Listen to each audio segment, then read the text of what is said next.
Now the test will begin. You should answer the questions as you listen, because you will not hear the recording a second time. Listen carefully and answer questions 1 to 4. Hi. I'd like some information about joining the International Arts Society. That's no problem. What exactly can I help you with? First of all, I'd like to know about the membership fee. Well, there are 2 types of membership. Can you tell me what they are? First, there is lifetime membership, which means that you can have access to all the facilities at the Society itself and all exhibitions. Plus, you can have discounts to various events at affiliated arts organisations here and abroad. And on top of that, you can use the Lifetime Members Room. How much is that type of membership? Well, the lifetime membership fee is £1,537. OK. It's rather a lot to pay in one go. What about the other membership? The ordinary membership, that's £193 per year. That sounds a bit more reasonable. What does that entitle you to? You can visit the Society, including the exhibitions, the library, and follow the arts programmes on weekdays during the opening times from 10 a.m. to 9 p.m. and at the weekend between 10 a.m. and 5 p.m. On Saturday, if there's a special event like a lecture or restricted showing of an exhibition, then it opens until 9 p.m. So, what is the difference between this and the lifetime membership? In the long run, you save money as you're making a one-off payment, and you have exclusive use of the Lifetime Members Room. OK. What arts programmes do you run? Well, the Society has a very extensive programme to cater for all tastes. There's a series of exhibition rooms for the permanent collection of paintings, watercolours and sculpture. And then there's a new exhibition area which opened at the beginning of the year. And we run a series of courses and lectures to go with the exhibitions. Can I ask about the lectures? What is scheduled for this year? The latest list is in this leaflet. Oh, yes. That looks very good. Are all the exhibitions, etc., free if I join? Yes, everything is free. That's fair enough. I think in that case I'll join. Now listen and answer questions 5 to 10. I just need to take your name, address and telephone number. First, your name.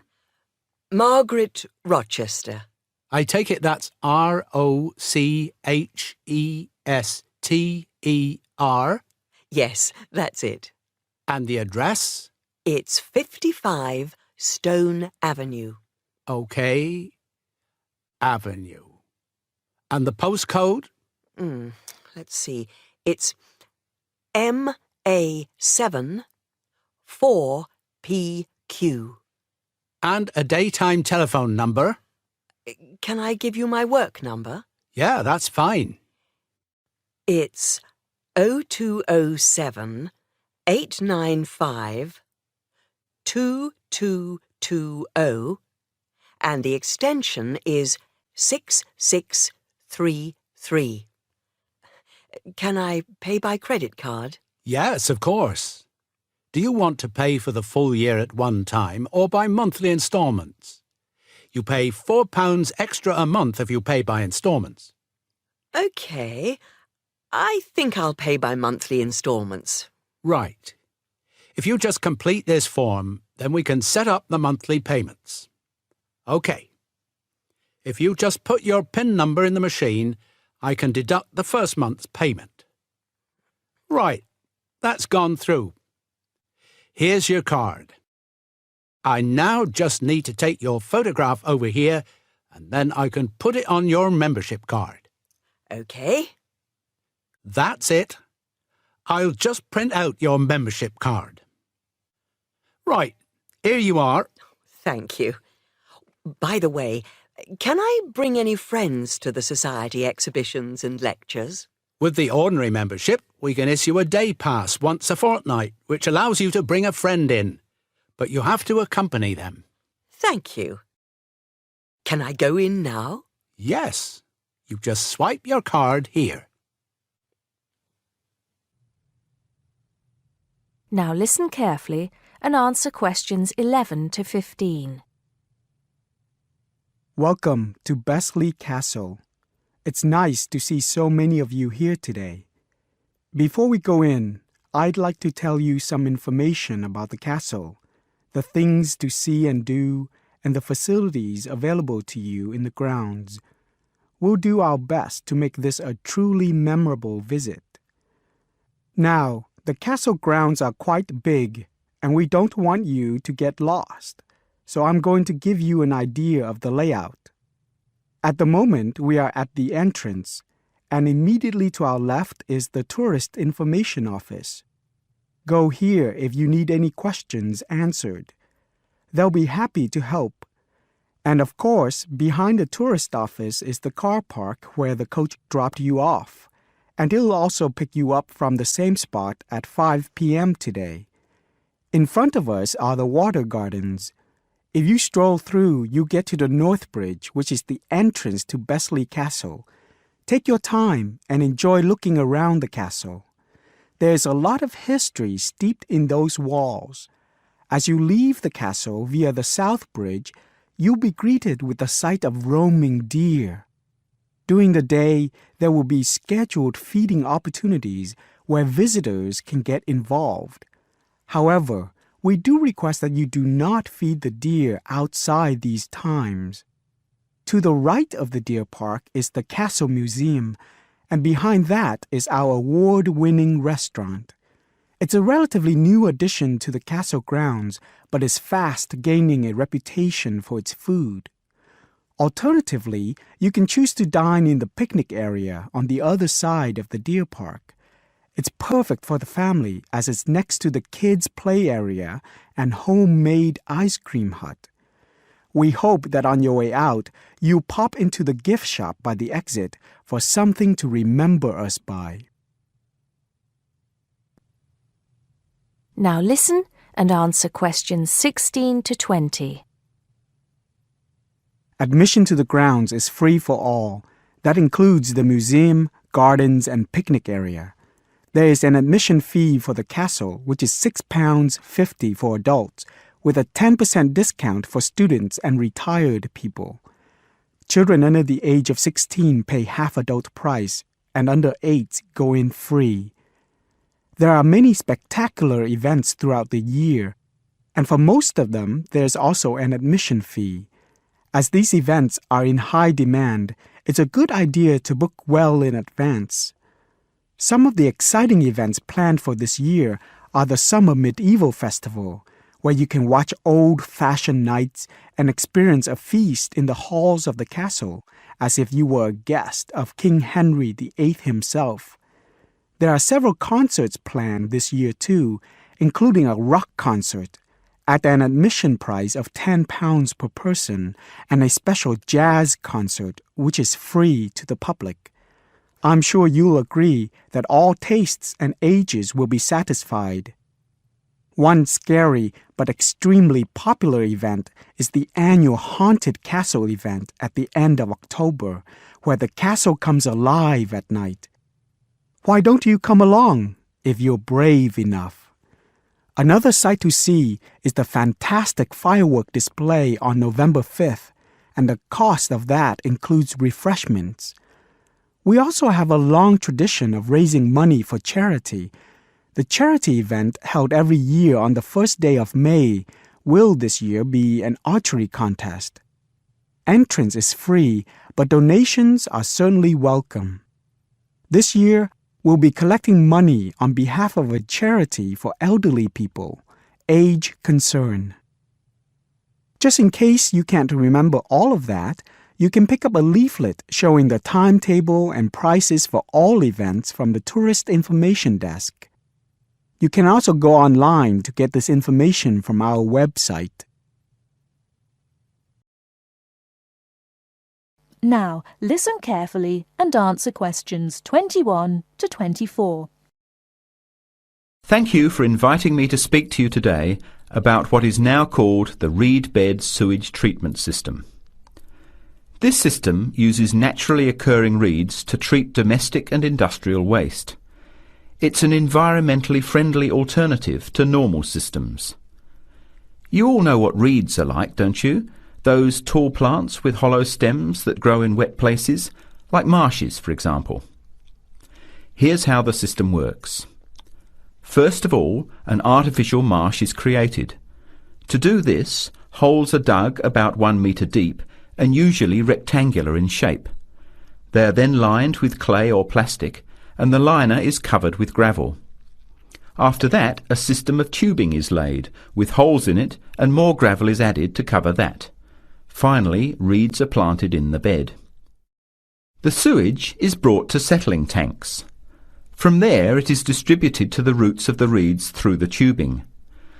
Note that the waste material enters the beds underground and remains underground. The reeds conduct oxygen very efficiently through their stems to the roots system. Here, bacteria work to reduce the waste material to basic elements. What comes out of the artificial marsh is water that has been cleaned through a natural process. The purified water leaves the reed bed through a simple outflow pipe. The water that comes out has to be tested. Sometimes it's held in a pond until it evaporates or soaks into the ground. Sometimes, after testing, the water is discharged directly into streams and rivers. Now listen and answer questions 25 to 30. The reed bed system originated in Germany in the 1970s, and installations have been built in a number of countries throughout the world. To give you an idea of the size and appearance of a reed bed installation, an area of 3 by 5 metres approximately would be adequate for a single house. It would look like a pond overgrown with reeds. There are cities with 150,000 people in Germany whose entire sewage treatment requirements are served by reed bed installations which extend for 10 to 20 hectares. There are two wonderful environmental advantages. First of all, reed bed systems are natural composters. As time passes, high-grade soil builds up in the beds. The soil can be removed and used for agricultural purposes. Soil produced from waste containing heavy metals would of course have to be tested and the toxic material removed by chemical processes. An additional advantage is that the reed bed can function exactly as a marsh, providing a healthy natural home or habitat for waterfowl and other birds, insects, reptiles and mammals. But there are practical advantages to a reed bed system over existing sewage treatment plants as well. At all levels, the cost is lower than for normal systems. Labour costs are a fraction of the costs of a conventional system. Typically, a large-scale reed bed installation will cost 10% less than a mechanical system. They require little maintenance, and unlike mechanical systems, the efficiency of reed beds increases over time. But before we go any further, you must have some questions. Maybe this sounds too good to be true. That's exactly what I wanted to ask. If these systems have so many benefits, why aren't they more popular? Why don't we see them everywhere?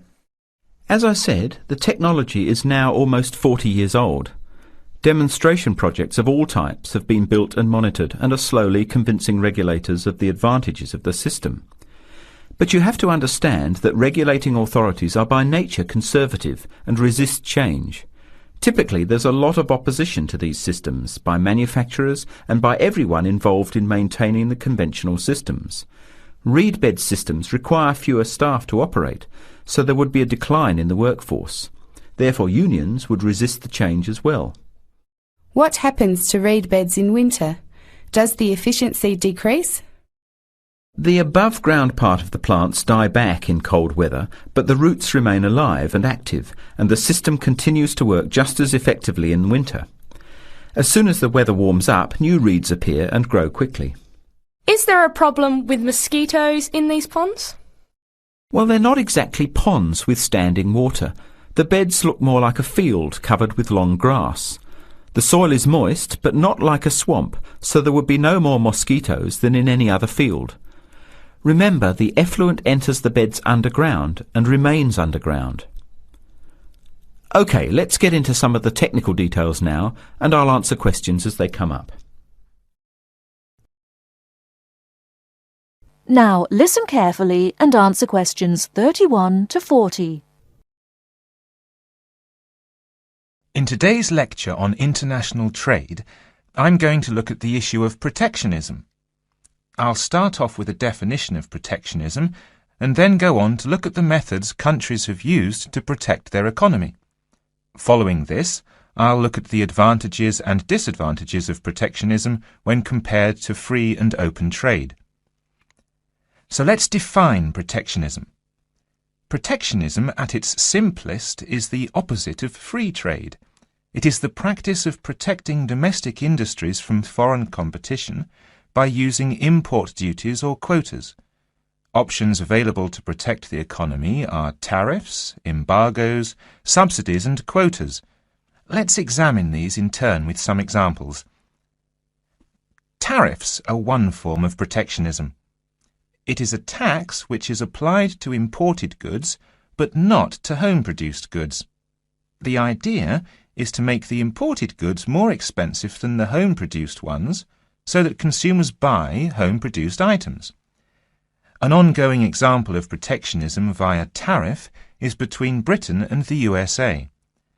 Britain buys most of its bananas from Commonwealth countries, largely in the Caribbean.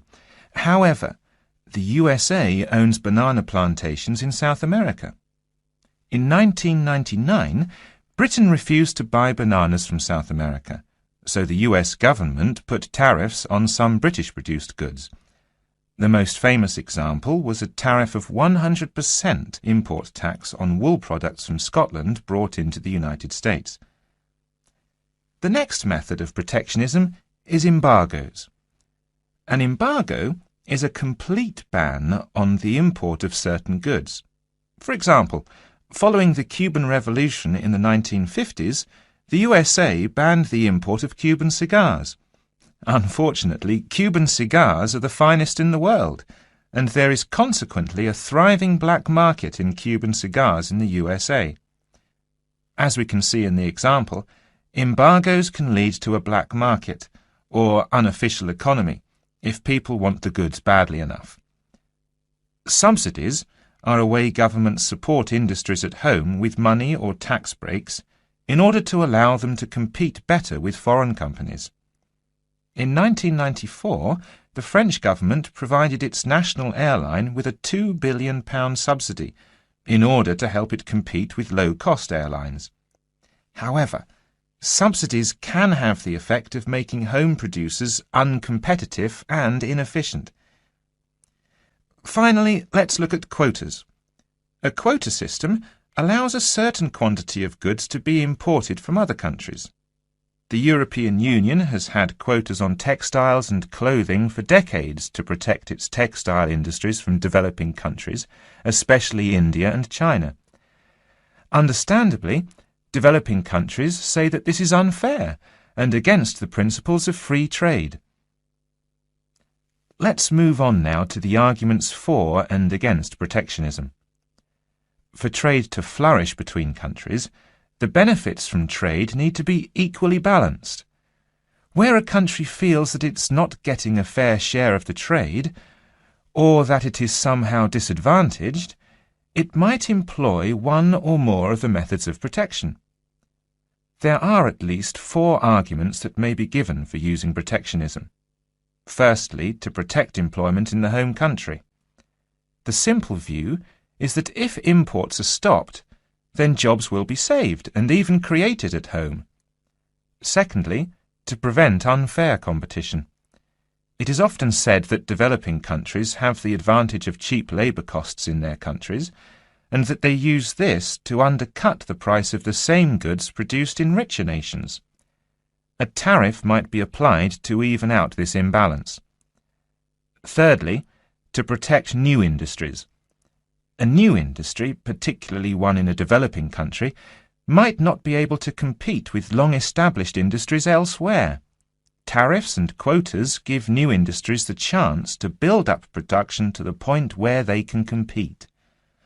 Fourthly, to raise money. Tariffs were once used as a way of raising revenue for the government. In modern countries, they are now seldom used for this purpose, as the damage to trade often outweighs any immediate benefits. Now for the arguments against protectionism, which are perhaps simpler to summarize. Although trade restrictions might help a country for a short period of time, their overall effect is a negative one. Restrictions affect the flow of trade, and the more countries employ restrictions, the less trade can flow. In the long run, no one benefits from trade restriction, because if one country puts restrictions on another country, the other country then puts their own restrictions on the first country. This affects the first country's exports, and as the country finds it difficult to export goods, then unemployment is the result. So, protection tends to help only the protected and can hide inefficient manufacturers. You now have half a minute to check your answers.